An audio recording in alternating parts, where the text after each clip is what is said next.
So, dyn ni, fel yn gweud, nes i ddeud blwyddyn newydd dda wrth Andy bore yma, oedd e'n deud bod fi chydig bach yn prem. Ond, nes i ddeud blwyddyn newydd dda. So, dyn ni yn y cyfnod bychryfedd yna, dydyn, rhwng y dolyg a'r flwyddyn newydd. Ond, dyn ni yn mynd i ddefnyddio heddiw i grynhoi yn cyfres ni, i edrych yn ôl ac i ddod â'n gyfres ni lle dyn ni wedi bod yn edrych ar y gwir y tu ôl i'r garol.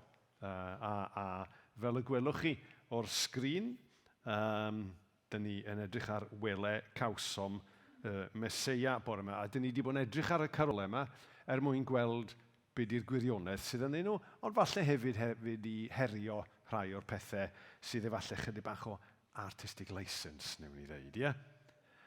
A dyn ni'n mynd i edrych ar Wele, cawsom y Meseia, a fydden ni'n licio gwneud hynny yng ngoleuni adnod dyn ni'n darllen, nid yn stori'r geni, ond sydd wedi cael ei sgwennu reit ar ddiwedd un o'r Efengylau.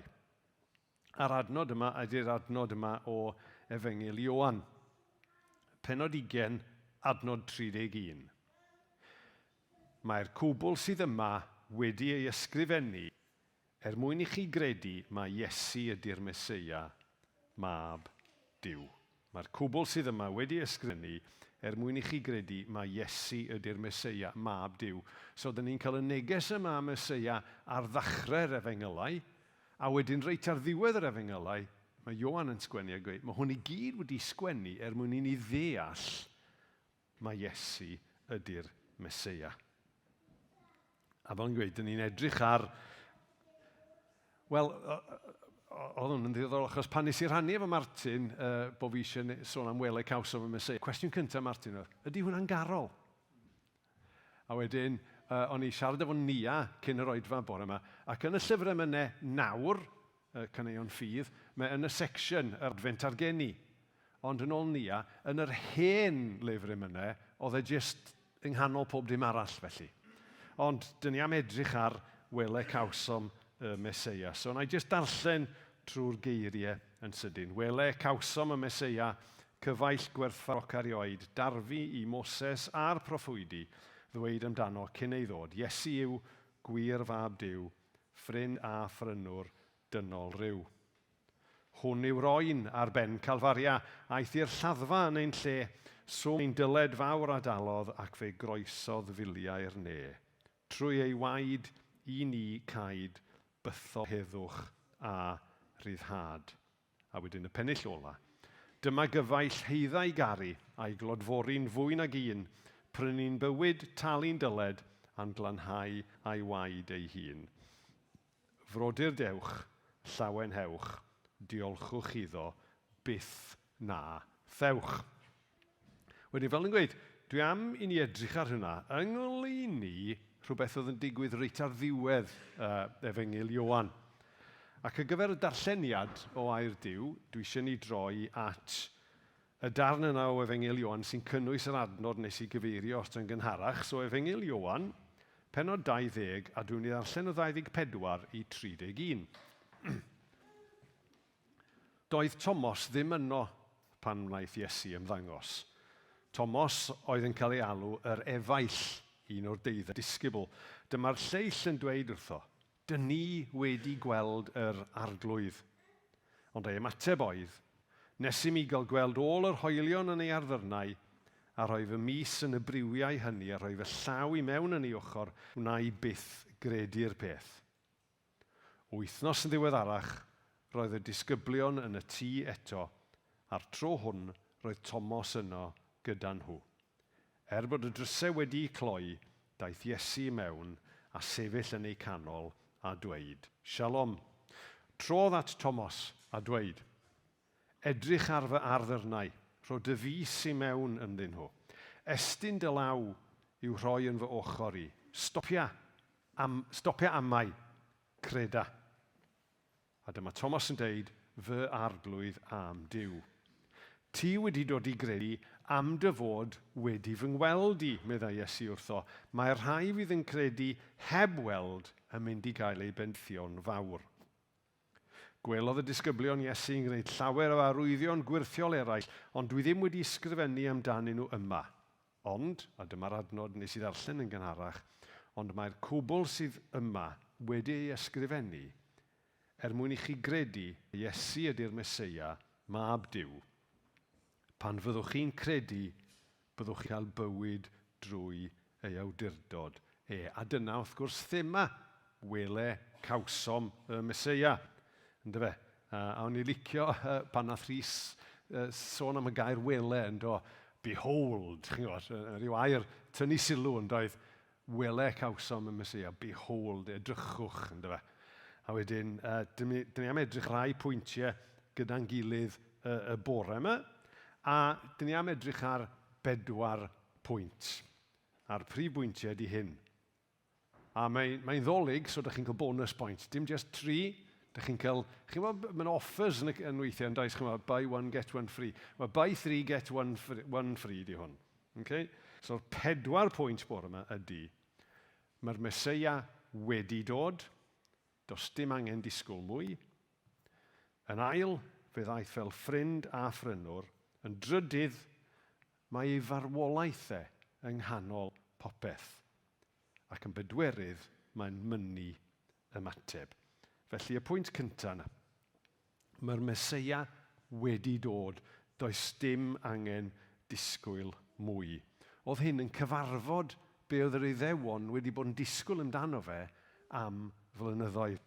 A dyn ni wedi cyffwrdd o'r blaen am y disgrifiad yma o Iesu fel Meseia. Mae'n debyg mae'r term Meseia neu Grist yn cael ei ddefnyddio dros 500 o weithiau yn y Testament Newydd. A mae Crist neu Meseia yn golygu un wedi ei eneinio, wedi ei neilltuo, wedi ei ddewis. A dyn ni'n gyfarwydd iawn a disgrifiad Iesu fel Meseia neu Iesu fel y Crist. Mae'n golygu bod e wedi dod i wneud rhywbeth, mae wedi dod, mae wedi cael ei neilltuo ar gyfer gwneud rhywbeth.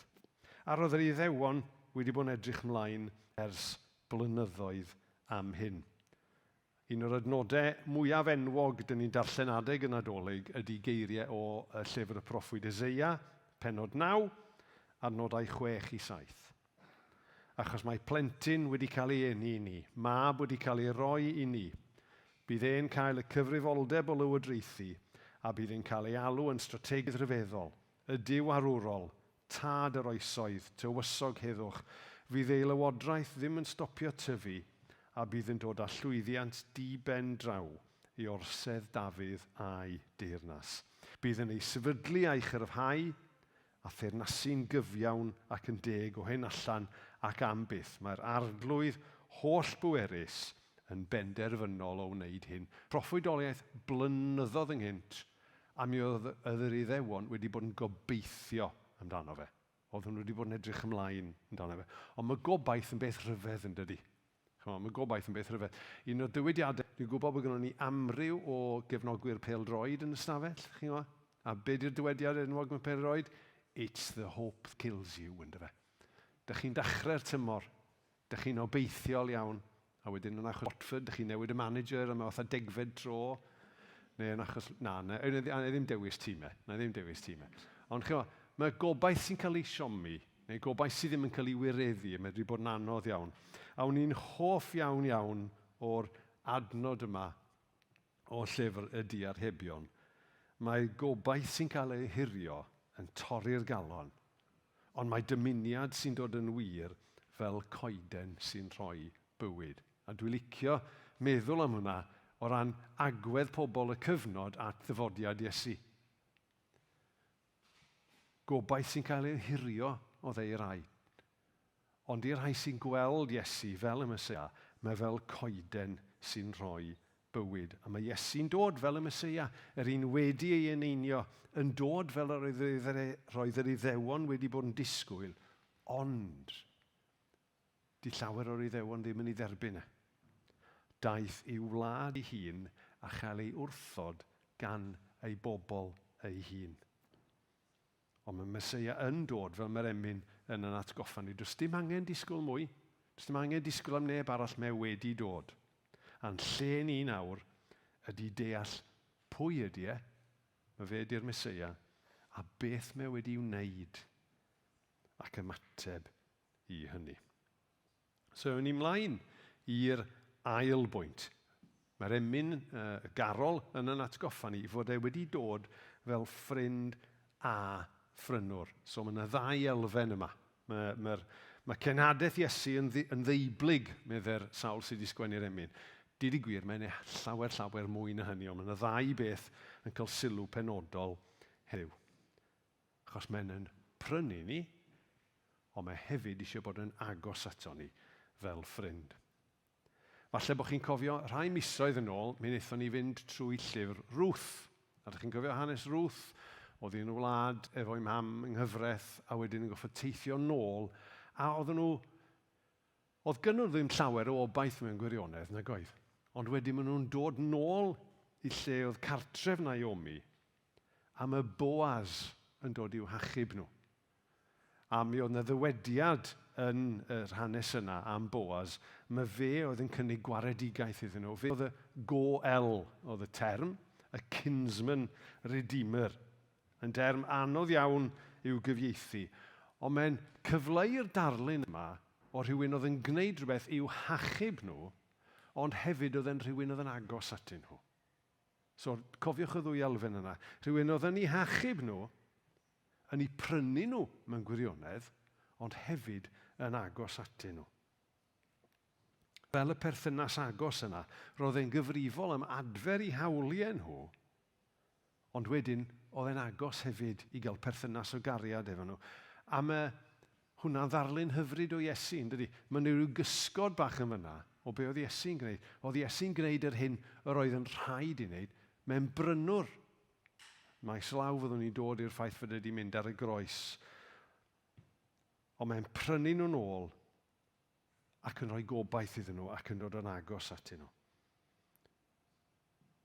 Ddim jyst rhywun sydd yn gwneud rhywbeth drosto ni ydy. Mae'n gwneud rhywbeth drosto ni ac wedyn mae'n cynnig bod yn agos ato ni wedyn. Mae'n cynnig y berthynas agos yna. Mae emyn enwog iawn angriffus yn deud yn berffaith am yr hyn yr oedd Iesu, yn dyfe. Mae'n ddyn i gyd ymdeimlo ath holl wendidau i gyd. Mae'n dduw i gario'r orsedd a'r ddiafol cnawd a byd. Pob dim dyn ni angen. Pob dim dyn ni angen mewn gwaredwr, mi roedd e gan Iesu. Oedd e'n gallu cyflawni pob dim.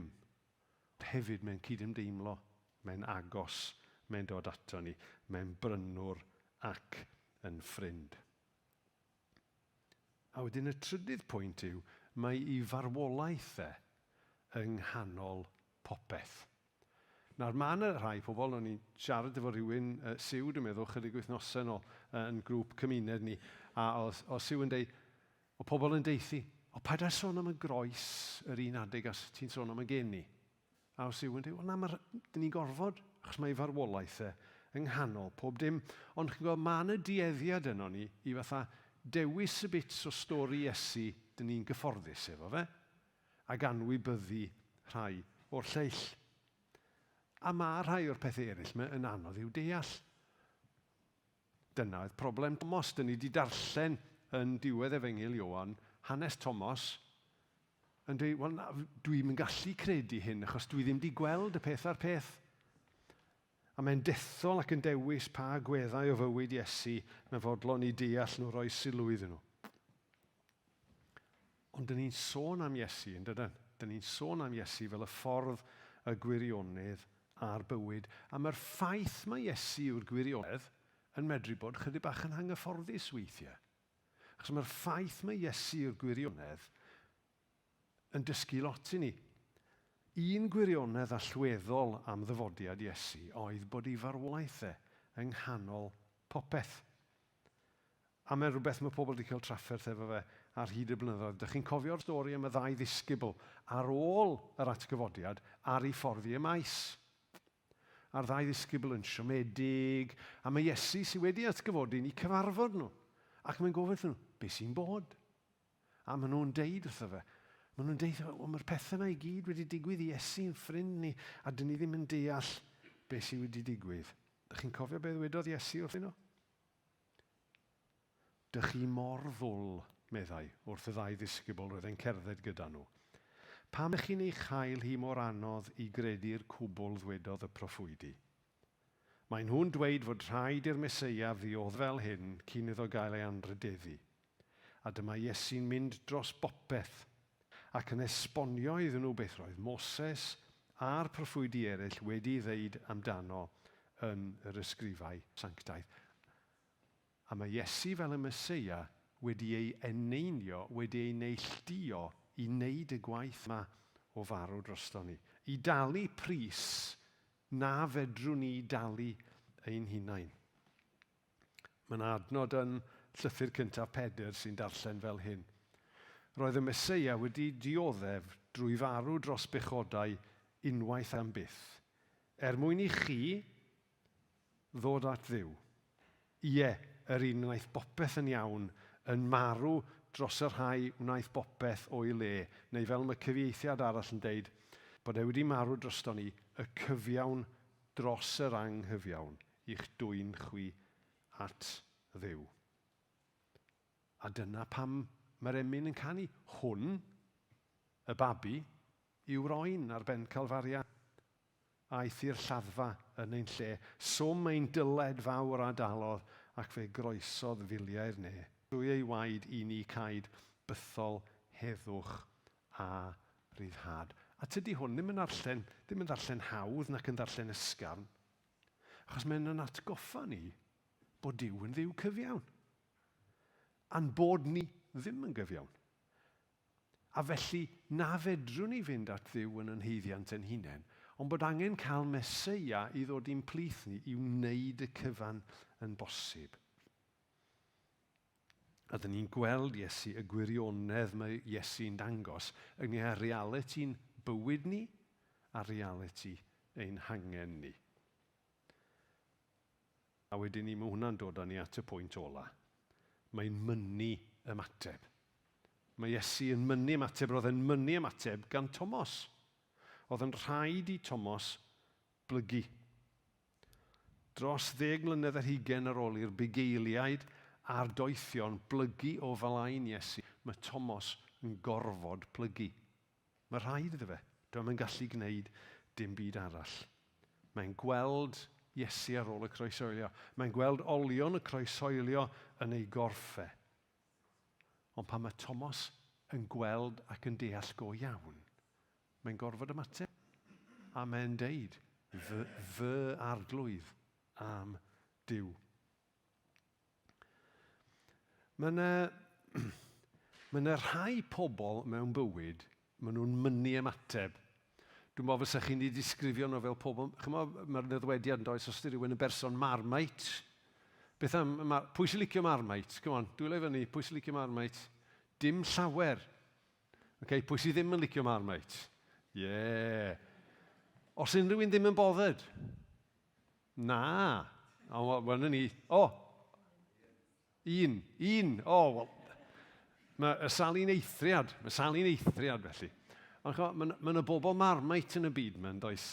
Mae yna bobl, dych chi gorfod ymateb un ffordd neu'r llall iddyn nhw. Mae'r peth yn fwy amlwg pan dyn ni'n meddwl am bobl falle sydd wedi gwneud ddrygioni.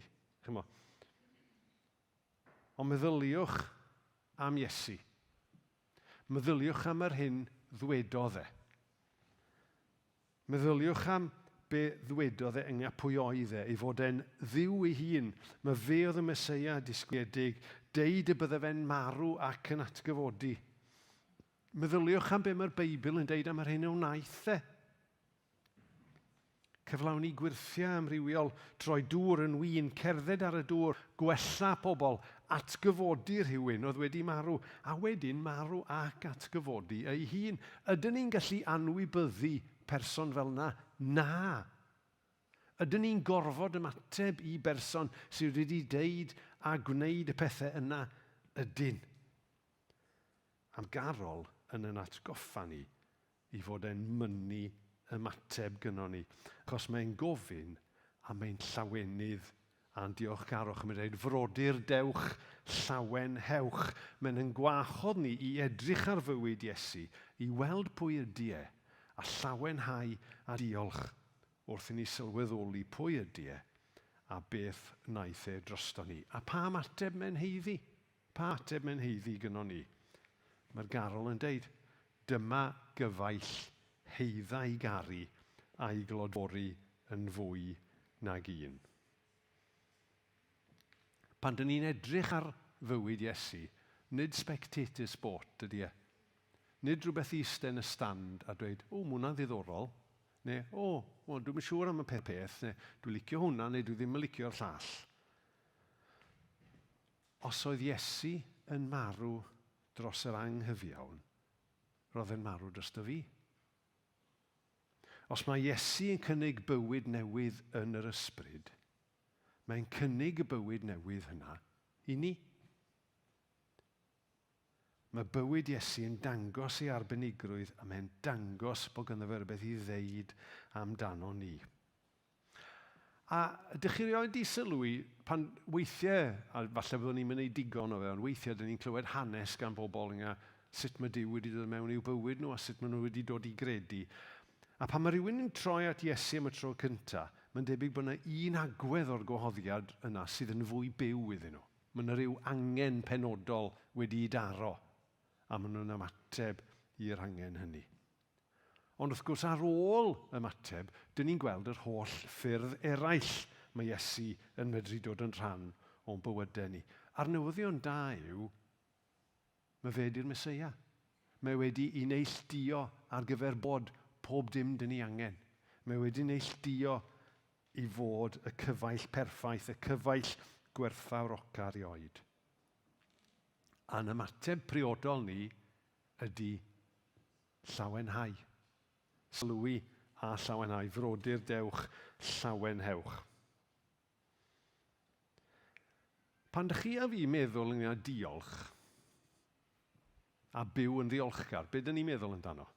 Yn mal fyddwn ni'n meddwl am addoli. A unwaith dyn ni'n dechrau defnyddio'r termau addoli, dyn ni'n dechrau meddwl am ganu ac yn y blaen. Ond sylwch ar be mae Paul yn deud yn ei lythyr at yr Ifeiniaid. Felly, am fod Duw wedi bod mor drigarog wrthoch chi rod yr echiorydd, dwi'n apelio ar eich i roi eich hunain yn llwyr i Dduw. Cyflwyno eich hunain iddo yn aberth byw, un sy'n lân ac yn dderniol ganddo. Dyna beth ydy addoliad go iawn. Nid y canu, mae'n rhan ohono fe, ond beth yw addoliad go iawn? Cyflwyno eich hunain iddo yn aberth byw sy'n lân ac yn dderbyniol ganddo. Dyna beth ydy addoliad go iawn. A dyna'r ymateb mae eisiau gynno ni. Dyna be mae eisiau gynno ni. Nath Martin a'r band ganol gaeaf noethlwm yn do i ddechrau y gwasanaeth. A ydych chi'n cofio geiriau yn y pennill ola? Mae'r pennill ola yn dechrau gyda beth arrodda fyddo. Mae'r sawl sydd wedi sgwennu yn gofyn, wel, be na i roi? Mae'r doethion wedi dod ar peth, mae'r bugeiliad wedi dod ar peth, beth na i roi? A mae'n ailadrodd y cwestiwn eto, ond pa beth arroddaf? A wedyn mae'r awdur yn sylweddoli, be dwi'n mynd i roi? Fy mywyd oll.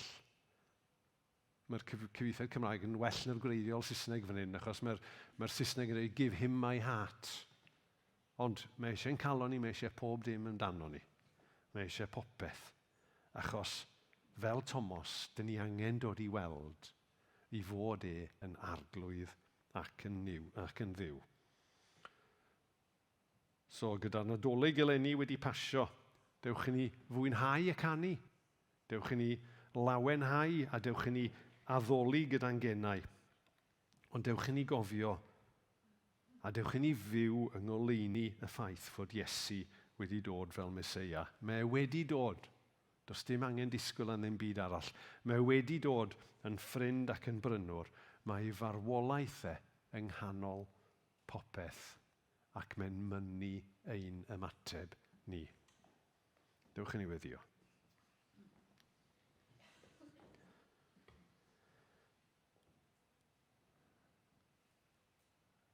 Arglwydd Iesu, diolch i ti am dy i fuddod di. Diolch i ti am dy ras di. Diolch i ti am dy gariad di yn dod i blith rai fel ni, i ganol byd ddigon dryslyd, tywyll, anodd, cymysglyd. I ddelio efo pobl fel ni sydd yn medru bod yn ddryslyd ac yn dywyll ac yn gymleth iawn weithiau. Ond ni'n diolch i ti arglwydd, mae ti ydy'r Meseia perffaith. Dy fod ti yn ffrind ac yn brynwr. Dy fod ti wedi cyflawni pob dim sydd angen i wneud. Dy fod ti wedi'n prynu ni. Fel bod modd i ni nawr i droi ata ti. Ti arglwydd, dyn ni'n gofyn, yn ei di'n helpu ni yn yr oedfa yma i gofio Wele, cawsom y Meseia. Dyn ni wedi cael y fraint o dy weld di, dyn ni wedi cael y fraint o dy glywed di'n galw arno ni. Helpa ni blygu. Helpa ni ymateb i'r hyn wyt ti wedi gwneud dros ni. Helpa ni werthfawrogi pwy wyt ti a beth yw'r cyfan ti wedi wneud. A helpa ni roi yn hunain i ti drwy blygod y flaen di. Fel naeth y doethion, fel naeth y bugeiliaid, fel naeth Thomas. A dweud, fy arglwydd am Duw. Amen.